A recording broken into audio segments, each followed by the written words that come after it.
ये आज की शिव विशेषता सचमुच नजराना है हमारे आपके लिए, सबके लिए, इस धराधाम के लिए। आइए आगे अब हम सभी सुनते हैं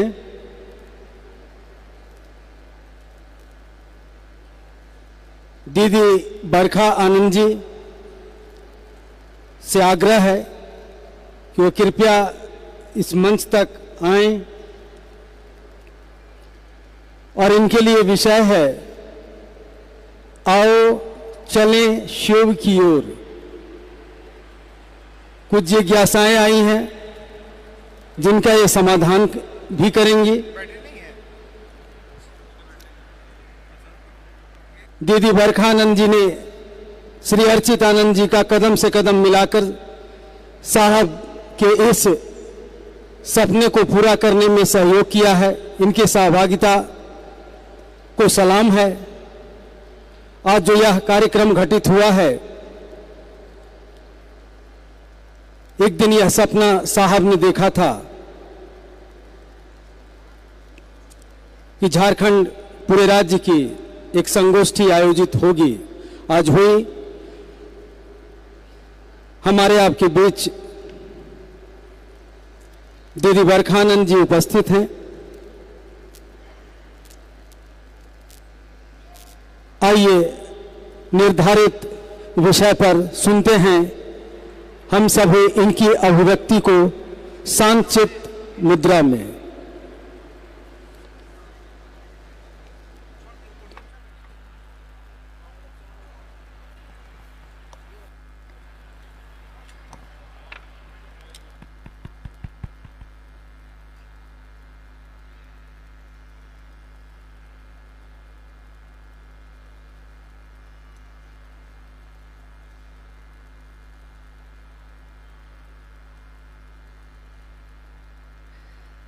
मेरे गुरु महेश्वर शिव को मेरा प्रणाम है। इस कालखंड के प्रथम शिव के शिष्य, हम सबों के परम आदरणीय वरेण्य गुरु भ्राता साहब श्री के चरणों में मेरा प्रणाम है।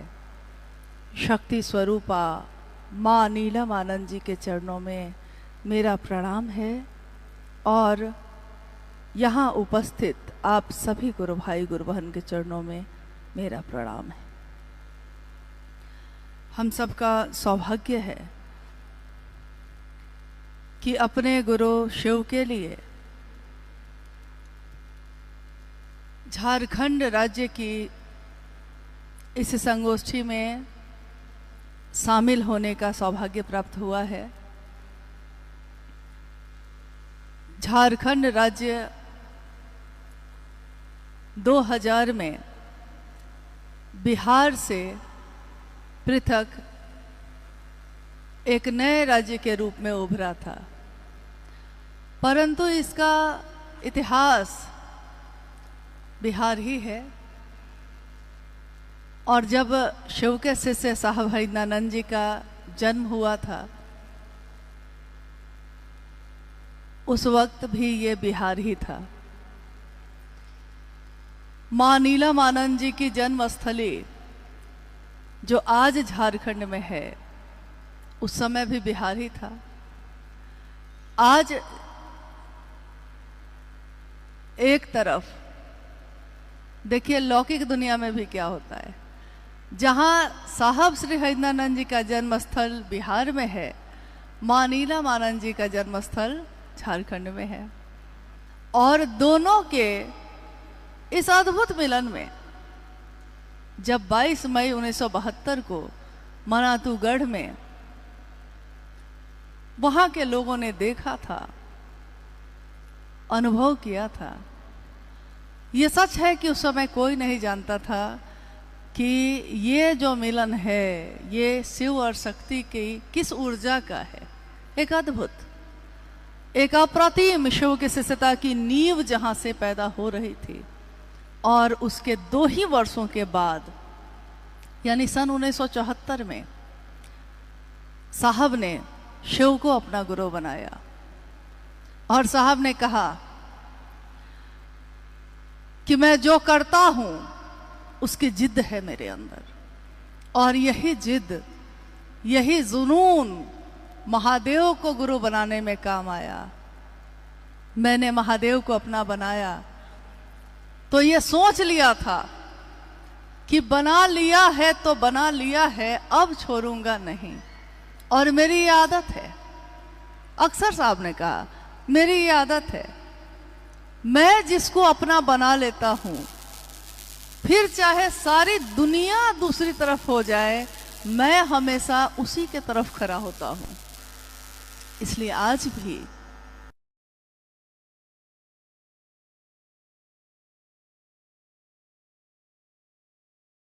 मेरे साथ चले, लेकिन लोग मिलते गए, लोग बिछड़ते गए, परंतु मैं जब से चला हूं मेरी मंजिल पे नजर है। मेरी इन आंखों ने मील का पत्थर भी नहीं देखा। माना ये जंगल खूबसूरत है, पहाड़ सुंदर हैं, माना ये बहार आई है, खूबसूरत फूल खिले हैं, परंतु इन सब को देखने का भी समय मेरे पास नहीं है, क्योंकि मीलों, अभी मीलों मुझको जाना है। ये जो मीलों मीलों जाना था उनको, ये क्या शरीर की यात्रा है?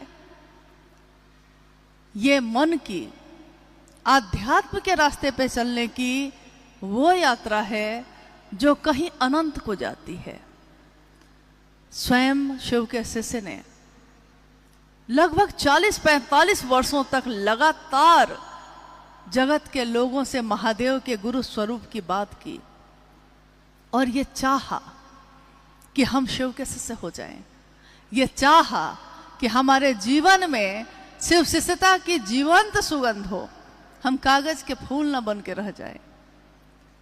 और ये कहा शिव के शिष्यता मुलायम होने की विधा है, यहां आकर अहंकार जैसा कुछ भी नहीं है। झारखंड के एक संत परम सिद्ध बाबा ने कहा, निर्भर तब निर्भय।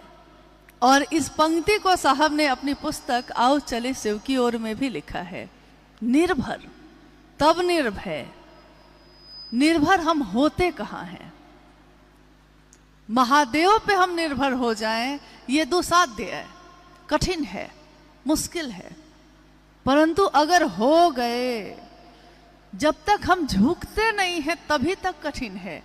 और एक बार अगर झुक गए, एक बार अगर मखमल की तरह मुलायम हो गए, तो ये रास्ता इतना आसान है, इतना हल्का है कि जैसे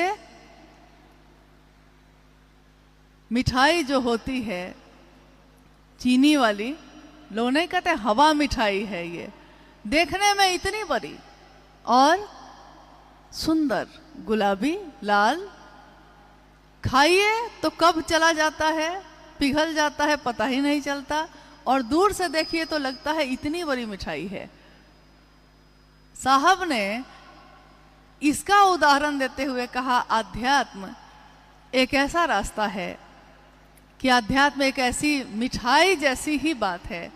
अगर आप इसको चख लिए, अगर आपने स्वाद ले लिया, तो आपके जीवन में आनंद लाता है। आपको मिठाई जैसी ही हल्की लगेगी, ये हवा मिठाई की तरह मीठी और सुंदर, आनंददायक। हमने अपने अपने जीवन में हमेशा चाहा, काश कुछ अच्छा होता, कहीं और जन्मे होते हम, कोई और होता परिवार, कोई और बड़ी नौकरी मिलती, और अच्छे स्वास्थ्य के साथ रहते, कभी बीमार न होते, कभी गरीब न होते। परंतु जब भी हमने जो चाहा वो नहीं हुआ। फिर भी हम अपनी दीर्घकालिक योजनाओं में, अपनी दीर्घकालिक योजना यानी लंबी योजना, अगले पल का ठिकाना नहीं होता, परंतु हम लंबी योजना बनाते हैं। 10 साल बाद क्या करेंगे, 20 साल बाद क्या करेंगे। और ये योजना बनाने में, अपनी दीर्घकालिक योजना बनाने में, हम अपनी अल्पकालिक यात्रा को भूल जाते हैं। ये पंक्ति है साहब श्री हरिनानंद जी की शिष्यानुभूति की कि हर व्यक्ति अपनी अपनी योजना बनाने में लगा है, पर भूल गया कि काल के मुख में बैठा है। कब काल का मुंह बंद होगा, कब मौत की एक बूंद होगी और ये जीवन खत्म। परंतु फिर भी हम दीर्घकालिक योजना बनाते हैं। महादेव हमारे गुरु, जब भी शिव शिष्टता की बात इस कालखंड में हो रही है, होती चली आई है, मनवंतरों तक होती रहेगी, क्योंकि यह शिव का संदेश है। शिव का ही यह संदेश है कि हरिंद्र की बताई विधा ही मनवंतरों तक के लिए पर्याप्त है।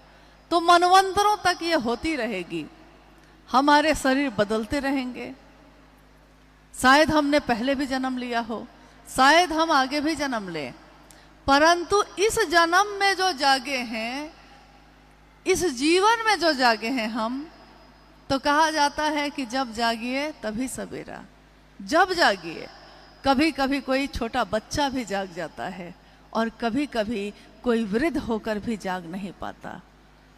कभी कभी कोई युवावस्था में ही अध्यात्म के चरम पे पहुंचता है और कभी कभी कोई मृत्यु के सैया पे बैठे भी उस चरम को नहीं पा पाता, उसको नहीं देख पाता। ये होता है मात्र अपने गुरु की दया से। और गुरु अगर शिव हो तो क्या होगा? शरीरधारी गुरुओं की तो एक सीमा है। एक सीमा तक शरीरधारी गुरु के भी शिष्य बनकर हम कुछ पा सकते हैं। कहते हैं गुरु अपनी वाणी से, यानी अपनी बोली से, अपने स्पर्श से छूकर, अपने पास बिठाकर हम में शिव भाव का आवेश जगा सकते हैं। परंतु एक सीमा के बाद वो भी खत्म हो जाता है। एक सीमा के बाद उनकी ताकत काम नहीं करती। हमारी पांचों ज्ञानेंद्रियां, जिन आंखों से हम देखते हैं, जिन कानों से हम सुनते हैं, जिस हाथ से छूते हैं किसी को, यानी हमारी जितनी ज्ञानेंद्रियां हैं, हम कुछ समय के बाद, कुछ सीमा के बाद उससे न देख पाते हैं। इस दीवार के उस पार क्या है नहीं देख सकते। माइक नहीं हो तो ज्यादा लोगों के बीच अपनी आवाज नहीं पहुंचा सकते। एक मनुष्य की सीमा कितनी दूर की है, एक शरीर की सीमा कितनी दूर की है। इसलिए गुरु और शिष्य परंपरा में जब गुरु की बात होती है तो शरीरधारी गुरु माना जाता है, उनकी एक सीमा होती है। इसलिए हमने अक्सर सुना होगा कि लोग कहते हैं कि अमुक गुरु के शिष्य बन जाइएगा तो गृहस्थ आश्रम छोड़ना होगा, या अमुक व्यक्ति जो हैं जो गुरु का काम तो करते हैं परंतु ब्रह्मचारी बन के जाना होगा, या इस कुल के होंगे तब जाना होगा, इस जाति इस धर्म के होंगे तब जाना होगा, पुरुष है कि स्त्री है तब जाना होगा। मंदिरों तक में विभाजक रेखा खींची हुई है कि पुरुष जाएंगे कि स्त्री जाएगी। तो देखिए, एक सीमा के बाद अब वो गुरु काम नहीं करते। फिर श्रेणी आती है सदगुरु की। सदगुरु भी शरीर में होते हैं और सदगुरु श्रेणी में काफी व्यक्ति ऐसे आए इस जगत में जिन्होंने मात्र अपनी दया से जीव के मन में शिव का आवेश जगाया है, परंतु शरीर में आए हैं तो शरीर में जब तक बंधन नहीं होगा, जब तक नियम नहीं होंगे, तब तक शरीर में वो सदगुरु का काम भी नहीं कर सकते। तो ठीक है, उनके पास तक जाते जाते में कुछ बंधन टूट जाते हैं, कुछ संकीर्णताएं छूट जाती हैं, परंतु फिर भी कुछ न कुछ बाकी रहता है। हो सकता है उनको ये पसंद हो सकता है उनको ये नापसंद हो सकता है वो सूर्योदय से पहले से लेकर शाम तक में लाखों मंत्रों का जप करते हो, उनको ये पसंद हो, या उनको ये पसंद हो कि मुझको मिठाई पसंद है, बहुत मामूली सी चीज। माँ काली के उपासक जो दक्षिणेश्वर में मंदिर स्थापित है, माँ काली, अघोरा सिर्फ काली को कहा गया। माँ काली के उपासक रामकृष्ण परमहंस स्वयं काली का दर्शन करते रहे, परंतु न जाने क्यों अपने शिष्यों के बीच बैठे भी वो अंदर चले आते, कभी भी अचानक उठकर। उनकी पत्नी कहती उनसे, माँ शारदा, आपको अच्छा लगता है? शिष्य लोग क्या कहेंगे कि आप अभी तो इतनी बड़ी आध्यात्मिक बात कर रहे थे और अंदर उठकर चले आए मिठाई के लिए। और उन्होंने अपनी पत्नी से कहा था कि जिस दिन मैं मिठाई खाना बंद कर दूंगा, मांगना बंद कर दूंगा, तो समझना कि मैं अब ज्यादा दिन इस शरीर में नहीं रहूंगा। हुआ भी यही। कोई एक चीज, कोई एक पसंद, कोई एक नापसंद, कुछ न कुछ होगा। तो जब सदगुरु भी होंगे तो एक नियम, एक वर्जना, एक बंधन होगा ही होगा। परंतु जैसे ही हम कहते हैं जगत गुरु शिव की बात, तो जगत गुरु शिव यानी अब वहां कोई बंधन नहीं, अब वहां कोई संकीर्णता नहीं। क्या होती है जाति, क्या होता है धर्म? शिव ने जाति नहीं बनाई, शिव ने धर्म नहीं बनाए, शिव ने अलग अलग लोगों की श्रेणियां नहीं बनाई। महादेव ने ऐसा नहीं किया। महादेव एक परम चैतन्य का नाम है। वो भेद नहीं कर सकते, वो अमीर गरीब में भेद नहीं कर सकते। मानव मात्र, जीव मात्र शिव हो सकता है, और जीव तो कोई भी है। हो सकता है बहुत अमीर से मैं आदमी हो सकता है जिसके पास एक रोटी नमक खाने का भी नहीं हो, वो भी हो, कोई भी हो सकता है। जगत गुरु शिव अपने शिष्य में शिव का आवेश पैदा करते हैं। क्या हम मानव शिव को अपना गुरु बना सकते हैं? तो आज तक के प्राचीन इतिहास में, आध्यात्म के प्राचीन इतिहास में आज तक महादेव उस समय भी जगत गुरु थे, और उस समय भी शिव के कुछ शिष्य हुए। परंतु एक लंबी खाई थी, एक लंबा अंतर। महादेव एक बहुत ऊपर की सत्ता, महादेव भगवान है, महादेव महाकाल है, महादेव महामृत्युंजय है, महादेव महाऔघरेश्वर है, महाकापलेश्वर है। काल को भी जिससे भय लगता है वो सत्ता है महादेव। देखिए, एक तरफ महादेव शिखर पे हैं, अब उनसे ऊपर कुछ भी नहीं। देवी देवता भी, जब जब यह दृष्टांत मिलता है, देवी देवता भी जब हारते हैं तो निर्भर होते हैं उन पे, देवों के देव महादेव पे।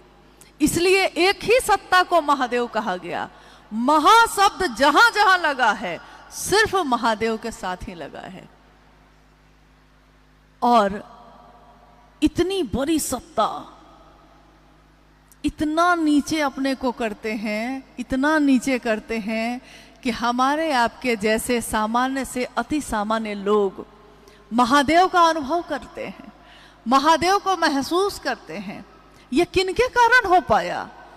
क्यों नहीं हजारों साल के इतिहास में किसी और ने ये बात कहा या हमको रास्ता दिखाया? न जाने क्यों ये हुआ, परंतु ये हुआ। और कोई ऐसा नहीं आया जो कहता कि जंगल में रहते हो, पहाड़ पे रहते हो, खाने को भी कुछ नहीं, पात्रता भी नहीं है, शास्त्र भी नहीं पढ़ सकते, संस्कृत भी नहीं आती है, कुछ भी नहीं आता है, लेकिन जीव हैं आप में संभावना है शिव होने की। और महादेव हमको और आपको शिष्य के रूप में स्वीकार करते हैं। इतनी बड़ी सत्ता, इतने शिखर पे बैठे महादेव, हम आज क्या बोल रहे हैं? जो हम बोल रहे हैं हम समझ कितना रहे हैं? हम बोल क्या रहे हैं? मेरे गुरु शिव, मैं शिव का शिष्य। अध्यात्म में इससे बड़ी बात गुरु शिष्य परंपरा में और कुछ नहीं हो सकती। लेकिन ये बात इस कालखंड में कही किसने? क्योंकि जिसने कही है, कहा जाता है कि जिसने मंत्र दिया है, जिसने ये बात कही है, मंत्र को जपने वाला और मंत्र को देने वाला सब जब एक हो जाते हैं, एक ही मनसा से जुड़ जाते हैं, तो कर्म फल को भोगने की व्यवस्था का भी नाश कर देते हैं। यानी हमने अपने जीवन में जो भी किया होगा, न जाने क्या किया होगा, क्योंकि आज तो नहीं याद है, अब तो कुछ भी गलत नहीं होता, लेकिन न जाने पिछले जन्म में क्या हुआ होगा, अच्छा या बुरा। शिव गुरु के रूप में करते क्या है, क्या देते हैं। एक बड़ी अद्भुत बात साहब ने कही। उन्होंने कहा, आपने जो कर्म किए हैं पिछले न जाने कितने जन्मों में, आपके कर्म फल जो अच्छे हैं, गुरु की दया उस अच्छाई को ऐसी हवा देता है जो हवा से अच्छाई और बढ़ जाए, और गुरु की ही दया आपके बुरे कर्म फल को दग्ध भी करता है। आपने देखा होगा, हम जब चूल्हे में आग लगाते हैं, हम जब चूल्हा जलाते हैं, लकड़ी जलाते हैं उसमें, तो हम एक बार हवा ही, पंखा से हवा देते हैं तो आग भड़क जाती है और ज़्यादा तेज हो जाती है, और उसी तरफ से दूसरी तरफ से फिर हवा के झोंके से ही आग को बुझा भी देते हैं। यानी महादेव की दया हमारे कर्मफल को बढ़ा देती है, बुझा भी देती है। अच्छे को बढ़ाना और जो बुरा किया है उसको बुझाना। लेकिन महादेव को गुरु मानकर हम चाहते क्या हैं? क्योंकि ये तो सबसे बड़ा प्रश्न है। जब भी हम किसी को कुछ बनाते हैं, अपना बनाते हैं, तो लौकिक जीवन में हम उससे कोई उम्मीद नहीं रखते, बहुत बार नहीं रखते। परंतु जैसे ही ईश्वर की बात होती है, जब भी अध्यात्म की बात होती है, तो हम अपने मन में कोई ना कोई मनोकामना या कामना को लेकर ही जाते हैं।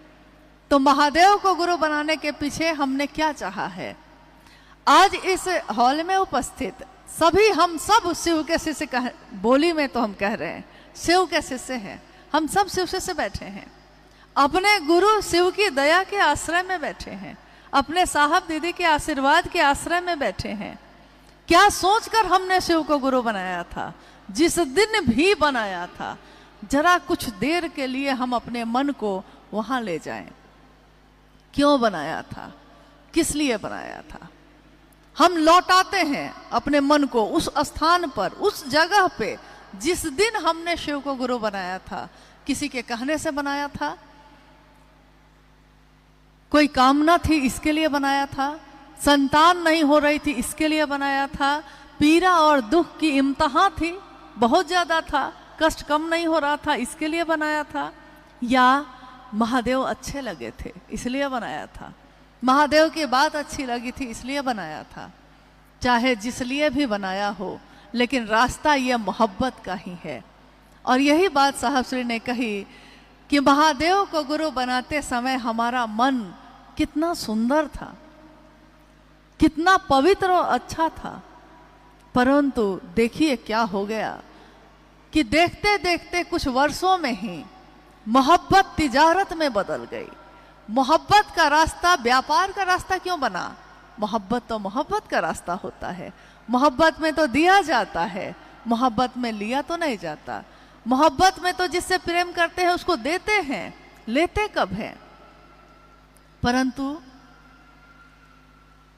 कोई शर्त होती नहीं प्यार में, परंतु हमने शर्तों में प्यार किया। महादेव गुरु के रूप में हम चाहे शर्त में भी प्यार करें, हमारे मन में इतना तीव्र आवेश जगाते हैं कि उनके बलात् आकर्षण में हमारा मन खींचा चला जाता है, खींचा ही जा रहा है महादेव के आकर्षण में, एक ऐसे चुंबक के आकर्षण में जिसके बारे में साहब ने जब अपनी पुस्तक लिखी, तो उस पुस्तक में जब पंक्तियां वो लिख रहे थे तो उन्होंने कहा, मैं, साहब कह रहे हैं, मैं शिव के बलात् आकर्षण में तीव्रतम वेग से, प्रबलतम वेग से खींचा जा रहा हूं, एक लोहे के टुकड़े की भांति खींचा जा रहा हूं। मैं चाहता हूं, ऐसा भी नहीं है, न जाने क्यों खींचा चला जा रहा हूं। अगर इसका उत्तर देंगे कि क्यों खींचा जा रहा हूं, तो मेरे गुरु शिव देंगे या वो चुंबक देगा। जो मुझको खींचता है। साहब ने हमेशा कहा कि मैंने न सोचा था, न मैंने चाहा था, न जाने कैसे कैसे मेरे रास्ते बदलते चले गए।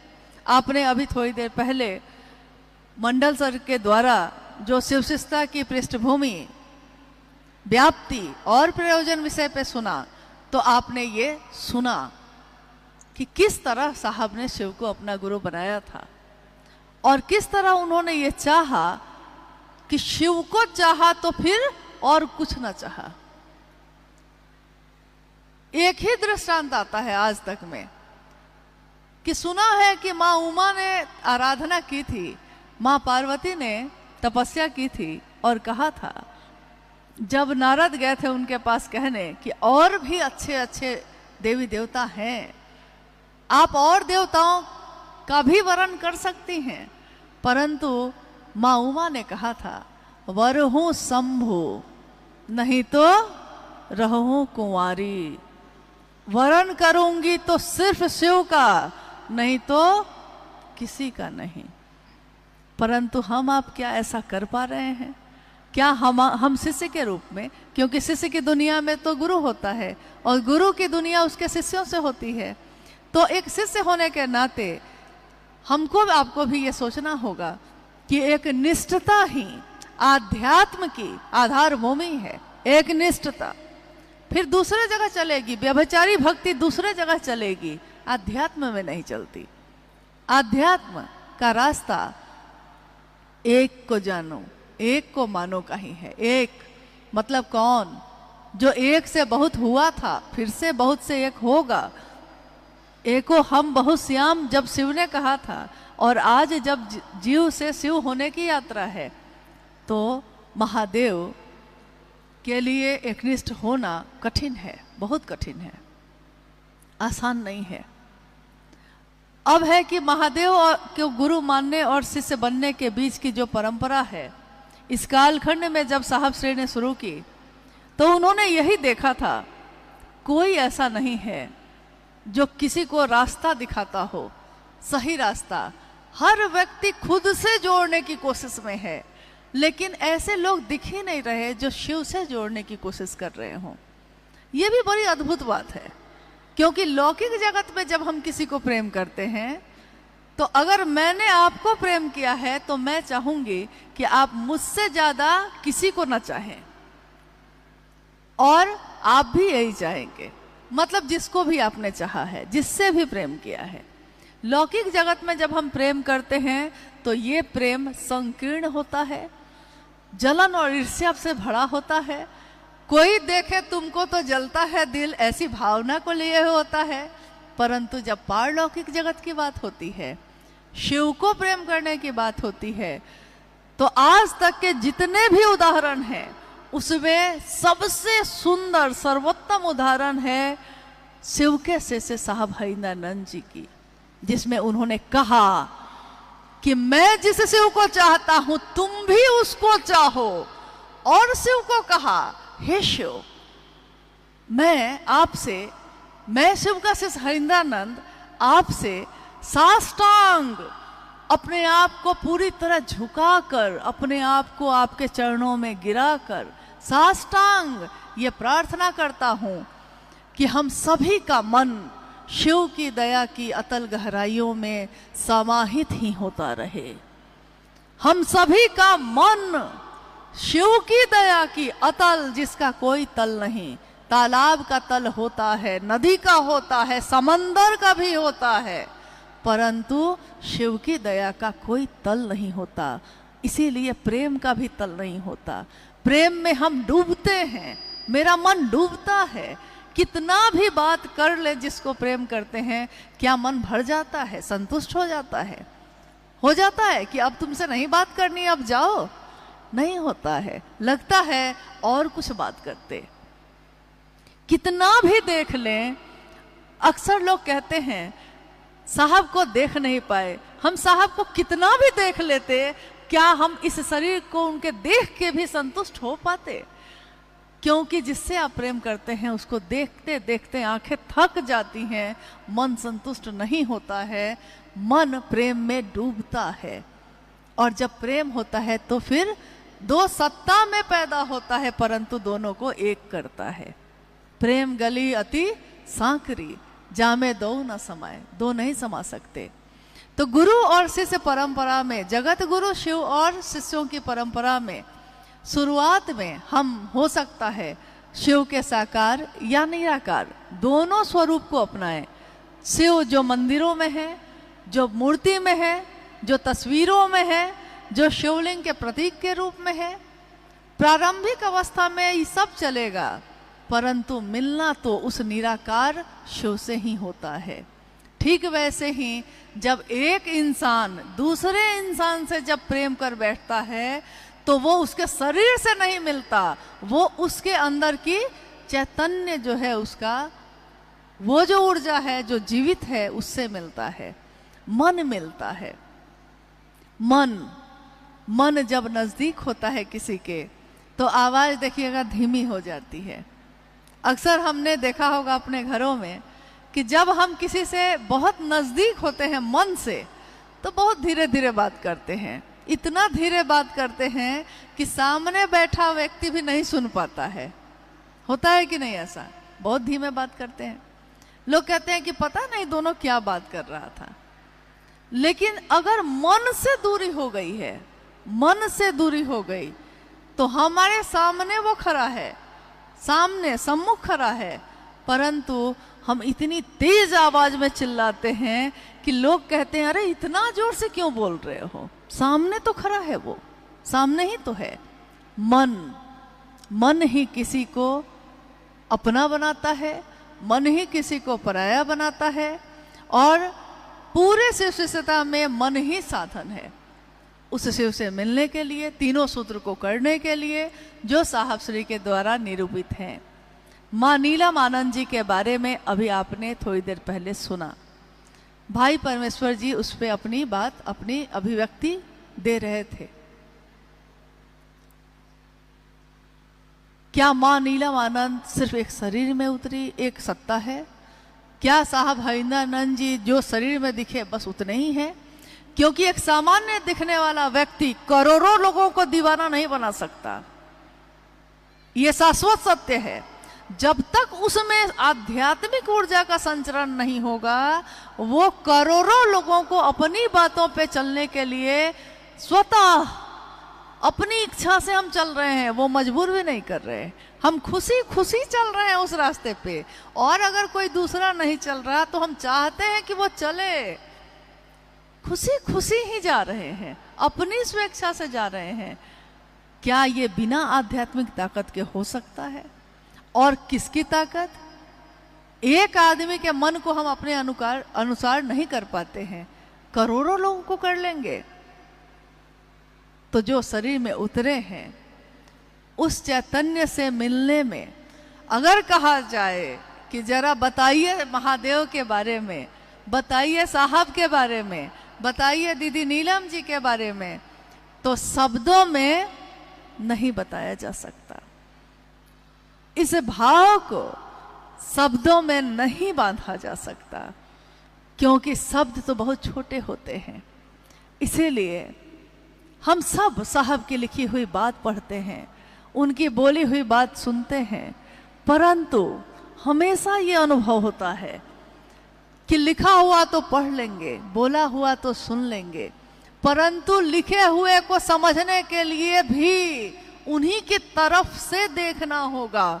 अगर अभी महादेव यहाँ उपस्थित हो जाएं, तो जो सामने बैठे गुरु भाई गुरु बहन है वो सामने से देखेंगे और कहेंगे कि महादेव ऐसे हैं। जो दाहिनी तरफ बैठे हैं वो कहेंगे कि महादेव ऐसे हैं। जो बाईं तरफ बैठे हैं वो कहेंगे कि महादेव ऐसे हैं। शिव की अवधारणा आज तक कोई नहीं समझ सका, महादेव कैसे हैं। तो जब महादेव के तत्व को जानना तो बहुत दूर की बात है, शिव के शिष्य साहब दीदी के तत्व को तो हम जान ही नहीं सके।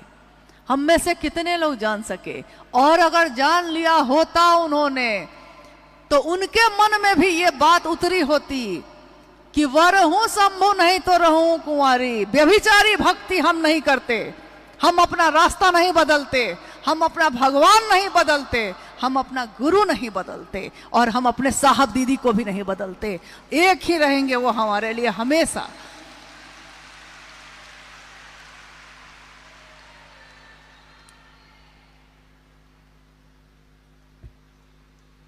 इतना ही अनुरोध है कि आज यथासंभव जो हम लोगों से हो सका इतनी व्यवस्था हो पाई, लेकिन एक ही मनसा है, किसी भी शिव शिष्य का इहलौकिक उद्देश्य एक ही होता है कि शिव की स्थापना दूसरे के हृदय में वो कर दे। शिव की स्थापना अपनी नहीं।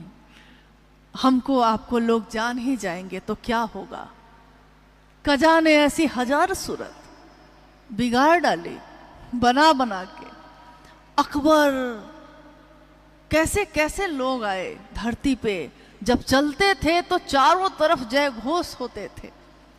कजा ने यानी समय ने तो बहार जो इस धरती पे छाई है ये चंद दिनों की है।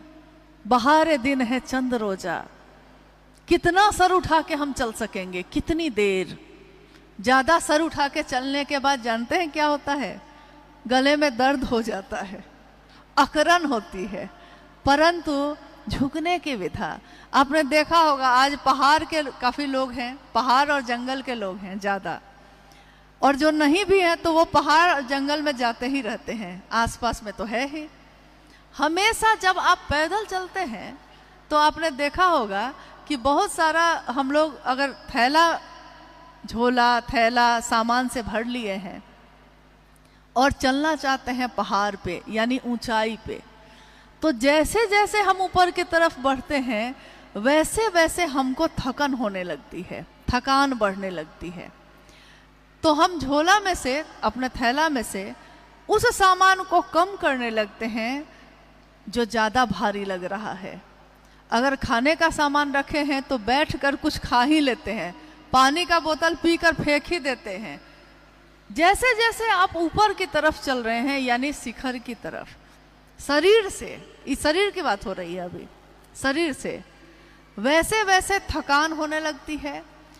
छोटा से छोटा सामान भी हमको भारी लगने लगता है और हम धीरे धीरे उस भारी सामान को छोड़ते चले जाते हैं जो हमारे शरीर को थकाएगा। हम नहीं रुकते हैं, हमको तो जाना ही पड़ेगा, परंतु हम उन चीज़ों को छोड़ते चले जाते हैं जो मेरे शरीर को थकाता है, भारी बना रहा है, और बहुत हल्की चीज़ों को लेके चलते हैं। कुछ समय के बाद तो स्थिति ये आ जाती है कि एक छोटा पानी का बोतल भी भारी लगता है, वो भी भारी लगता है, चाहते हैं वो भी कोई पकड़ ले दूसरा। और एक बात है, बहुत महत्वपूर्ण बात है, साहब की बोली हुई सारी बातों पे सटीक है, क्या कि हम झुक कर चलते हैं। अगर सीधा और अकड़ कर चलिएगा तो देखिएगा कि पाँव में थकन बढ़ जाएगी, और थोड़ा आगे की तरफ झुक कर पहाड़ पे चढ़िए तो पहाड़ पे चढ़ने वाले सब जानते होंगे कि कैसे पहाड़ पे चढ़ा जाता है। क्या हम लोग जानते हैं कि नहीं जानते हैं? झुकने की विधा मन के साथ भी ऐसा ही है। ये तो दिख रहा है, शरीर तो दिख रहा है, मन दिख नहीं रहा। इस मन में भी बहुत बोझा लेकर हम लोग चल रहे हैं। क्या हम ठीक कर लेंगे किसी चीज को? नहीं कर सकेंगे। क्या मेरी चिंता करने से ठीक हो जाएगा? नहीं होगा। तो फिर हम अपने मन में इतना बोझा लेकर चलने के लिए तैयार हैं, क्योंकि जाना है अभी शिखर पे। शिखर पे जाना ही नहीं है, पहले से जो अध्यात्म में स्थापित विधियां हैं उन शिखरों पे भी चले। हिमालय की शिखरों पे अभी और शिखर पे चढ़ना है, हमें हिमालय के शिखरों पर नया हिमालय गढ़ना है। तो बोलिए क्या क्या लेकर चलिएगा? मन में चल सकिएगा? चल सकेंगे हम लोग? हमारे मन में, हमारे चेहरे में, हमारे जीवन में मुस्कुराहट उतर पाएगी, हंसी आएगी? क्योंकि मन में अगर बहुत बोझा होगा तो हम चल ही नहीं सकेंगे, शिखर पे नहीं जा सकेंगे। ये वैसे बंधन हैं, ये वैसे कांटे हैं जो हमको फिर से धरती पे खींचते हैं। उसने क्या कहा? जो उसके पास था उसने कहा मेरे पास क्या है मैं वो बोलूं। किसी ने नफरत थी तो नफरत दिया, मेरे पास प्रेम है मैं प्रेम दूं। किसी ने शिकायत की, मेरे पास कोई शिकायत नहीं। तो आपके पास क्या है, हमारे पास क्या है? हम दुनिया को क्या देना चाहते हैं? हम महादेव देना चाहते हैं, शिव का शिष्यता उसके मन में जग जाए ये चाहते हैं। अगर हम ये चाहते हैं तो महादेव इसमें हमारी मदद करते हैं, लेकिन अगर हम ये नहीं चाहते तो कोई हमारी मदद नहीं करता। और हमारी स्थिति धीरे धीरे लटाई से जो पतंग कट जाती है वही हो जाती है। कुछ दिन तक तो खूब धूम दिखेगी, अमुक आदमी अमुक आदमी अमुक आदमी, लेकिन उसके बाद उस पतंग का क्या होगा कोई नहीं जानता। लटाई गुरु हैं, धागा जो है ना, क्योंकि गुरु से मिलाया है जिसने, वही बांधे हुए है पतंग को। तो उस लटाई के धागा है साहब और दीदी, और अगर उनसे कट गए तो फिर कोई जगह नहीं है। तो अपने अनुभव के आधार पर एक शिव शिष्य होने के नाते हम सब का कर्तव्य है कि दुनिया हम सबको जो दे, दुनिया ने यही दिया है, दुनिया के पास यही है, जो उसके पास है उसका क्या दोष। उसके पास अगर नफरत है तो वो क्या करे, वो तो वही दे पाएगा। किसी के हाथों में कांटे हैं, वो कांटे ही देगा।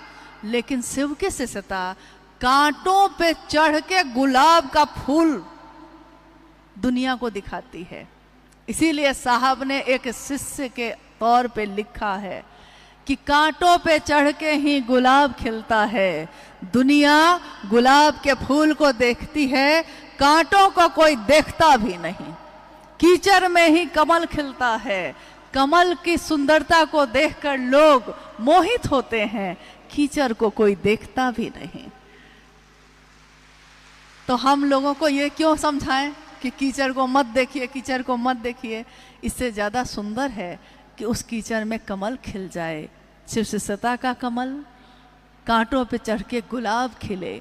गुलाब सुंदरता देता है, गुलाब का ये गुण है कि मसल के फेंकने वाले को भी खुशबू की सजा देता है। ये गुलाब का गुण है, एक शिव शिष्य का यही गुण होता है। और साहब और दीदी ने अपने आचरण से, क्योंकि गुरु आचार्येंद्र भी होते हैं, अपने आचरण से, अपने जीवन से हमको आपको सिखाया है कि चाहे तुमको कोई मसल के भी फेंके, तुम बदबू नहीं दोगे, तुम खुशबू ही दोगे। तो क्या हम लोगों को ये देना है या नहीं देना है? तो दुनिया में ही नहीं, झारखंड की बात सिर्फ नहीं है, शिव शिष्यता तो जगत गुरु शिव की बात है। तो जगत गुरु शिव के शिष्यता का दान हम सभी शिव के शिष्य, सिर्फ झारखंड के लोग नहीं, दुनिया का हर आदमी जो शिव का शिष्य है उसके लक्षण बताएंगे कि वो शिव का शिष्य है कि नहीं। तो आइए, क्योंकि जब सरफरोशी की तमन्ना होती है, जब कफन बांध लिया है सर पे, जब दिल दिया है जान दिया है, ये गा रहे हैं हम आप, दिल दिया है जान भी देंगे ए गुरु तेरे लिए।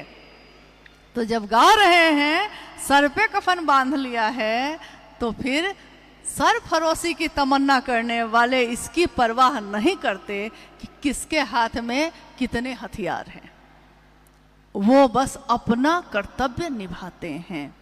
और शिव शिष्यता के नाते हम सबका कर्तव्य बस इतना ही है कि हमको आपको साहब ने जो दिया है, हम भी दुनिया को वही दें, ना उसमें कुछ कम करें, ना उसमें अपनी तरफ से कुछ बढ़ाएं, क्योंकि ये एक आध्यात्मिक अपराध होगा और इस अपराध की सजा मिलेगी।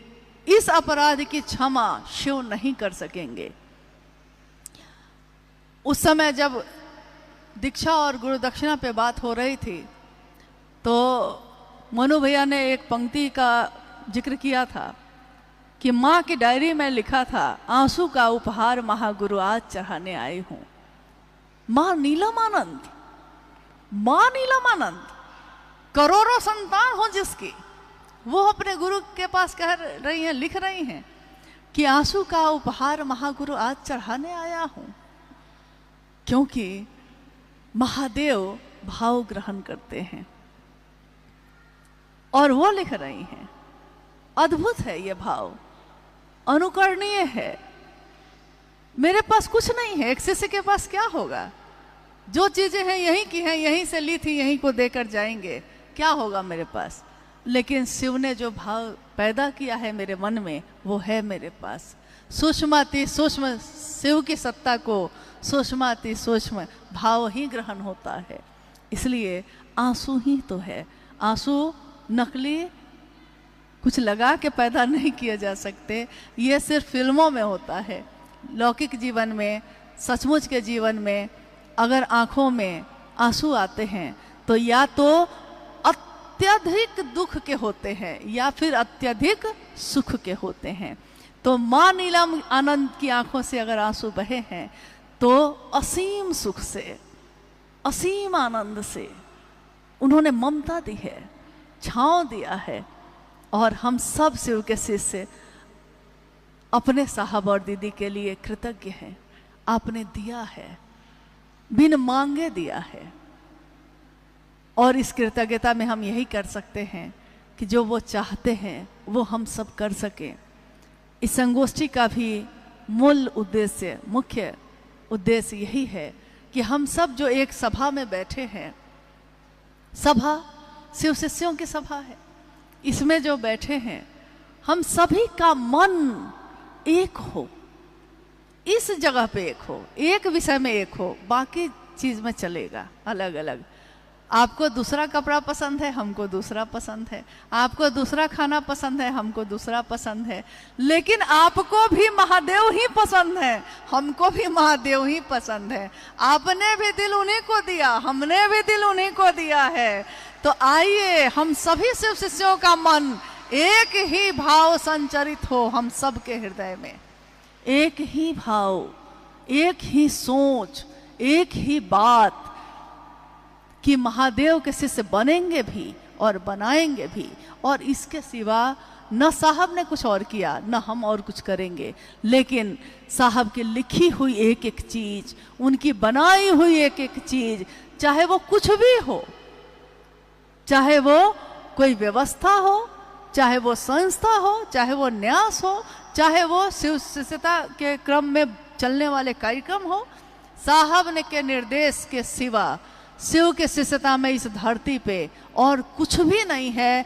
ये मैंने अनुभूत किया है, आपने किया है कि नहीं मुझको नहीं पता, क्योंकि अगर उस परिधि में मैंने आज तक अपने जीवन में कोई भी काम किया है तो वो महादेव के भाव से भरा रहा है। अगर किसी के द्वारा मैंने देखा है कि उन्होंने एक रेखा खींची है, एक सीमा खींची है, शिव शिष्यों का आचरण कैसा होना चाहिए, तो उन्होंने सीमा रेखा खींची है। शिव शिष्यता की बगिया में फूल खिले हैं तो क्या देना है और क्या नहीं देना है, उन्होंने एक रेखा खींची है। अगर हम उसका निर्वहन करते हैं तो सारे जगह पे रास्ते खुले हैं और गति ही गति है, इतनी तीव्र है कि हम लोग थक जा रहे हैं। साहब आप कितना काम कराइएगा, थक जा रहे हैं, नहीं, लेकिन काम खत्म नहीं हो रहा है। आइए हम लोग, अगर कोई जिज्ञासा आई है तो उस पर बात करें। समय थोड़ा लंबा खींच गया है, ये बात भी सही है, क्योंकि स्वाभाविक है जब आप कोई व्यवस्था बनाते हैं तो थोड़ा अनुभव लेते लेते थोड़ा समय हो जाता है, परंतु बड़ी मुश्किल से हम लोग एक जगह इकट्ठा हुए हैं, इसलिए थोड़ी देर के बाद आज का ये कार्यक्रम अपने समापन की तरफ जाएगा। उससे पहले एक दो जिज्ञासा पे भी हम लोग बात कर लेते हैं। है जिज्ञासा है?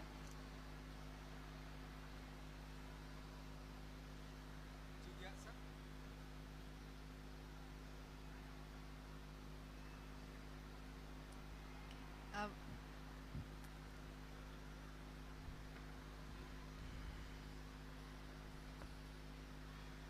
इसमें आवाज है?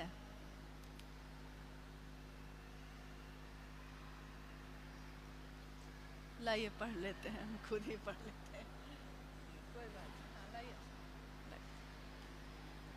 अच्छा,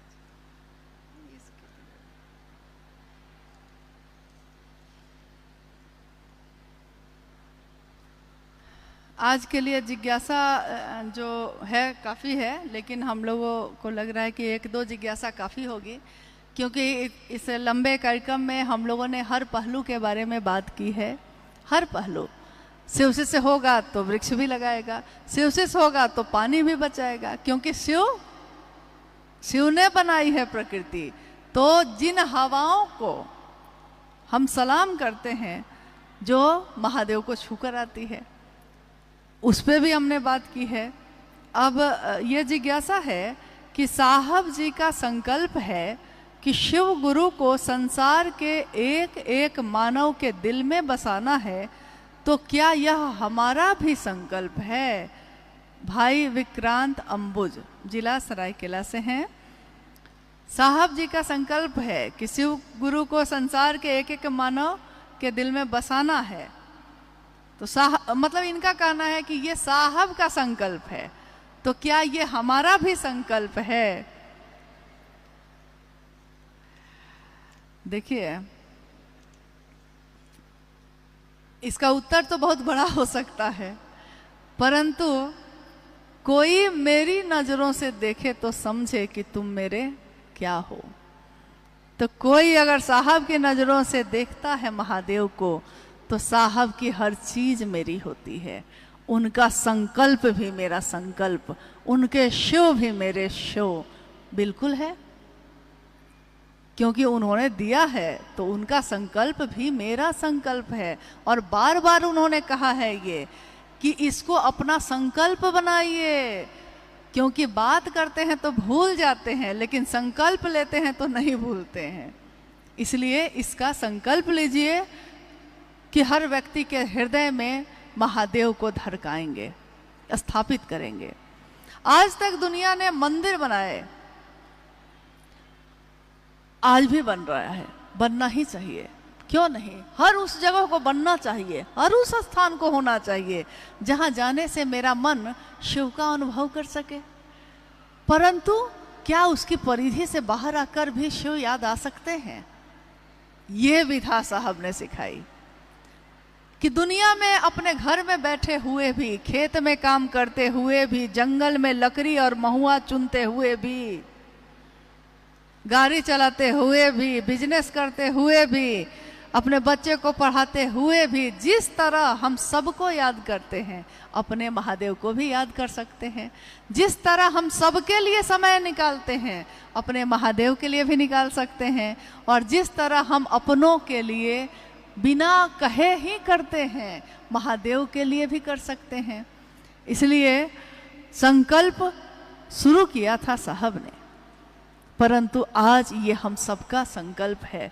ठीक वैसे ही जब एक बरगद का पेड़ जमीन पे जब विशाल होता है, एक बीज से वो बना है, एक बीज से एक विशाल बरगद का पेड़ बनता है, और जब तक उसका जीवन चलता है, उस जीवन चक्र में वो अनंत असंख्य बीजों को पैदा करता है, और हर बीज में उतने ही विशाल पेड़ के बनने की संभावना होती है। वैसा ही है साहब श्री का संकल्प। यह संकल्प एक दिन उनका था, फिर दीदी नीलम आनंद जी का भी बना, और आज हमारा आपका सबका है।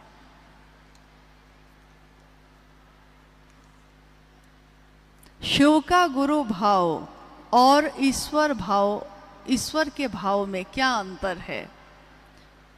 दुमका से हैं प्रीति भारती। शिव का गुरु भाव और ईश्वर का भाव, शिव भगवान भी हैं और शिव गुरु भी हैं। भगवान ईश्वर यानी ईश्वर के रूप में, महादेव में सारे रूप समाहित हैं, हर रूप है उसमें। एक ही सत्ता में वो महाकाल भी हैं, वो महामृत्युंजय भी हैं, वो नटराज भी हैं, वो शिव भी हैं, वो शंकर भी हैं, वो महेश की कुर्सी पे भी बैठे हैं और जगत गुरु की कुर्सी पे भी बैठे हैं।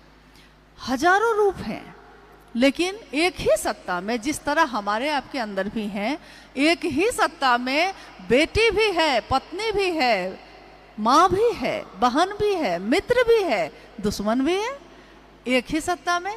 ठीक वैसे ही ईश्वर में वो सारे समग्र स्वरूप समाहित हैं। ईश्वर का भाव क्या है? शिव ईश्वर के रूप में सभी मनोकामनाओं की पूर्ति करते हैं। इसीलिए मंदिरों में इतनी भीड़ होती है, इसीलिए तो इतने उपवास हैं, इसीलिए इतनी साधना की प्रचलित विधियां हैं, क्योंकि भगवान शिव हमारी मनोकामनाओं को सुनते हैं, तभी तो उत्तर में परिणाम भी आता है। वो दिखते नहीं है, सुनते हैं। मालिक बड़े करीब से सुनते गरीब की, बहुत करीब से सुनते हैं। हम बोलेंगे तब ना, हम कहेंगे तब ना, तो सुनते हैं। और देते हैं क्या? मनोकामना की पूर्ति करने में महादेव भगवान के रूप में जो आप मांगेंगे वो प्रसन्न हो गए तो दे देंगे।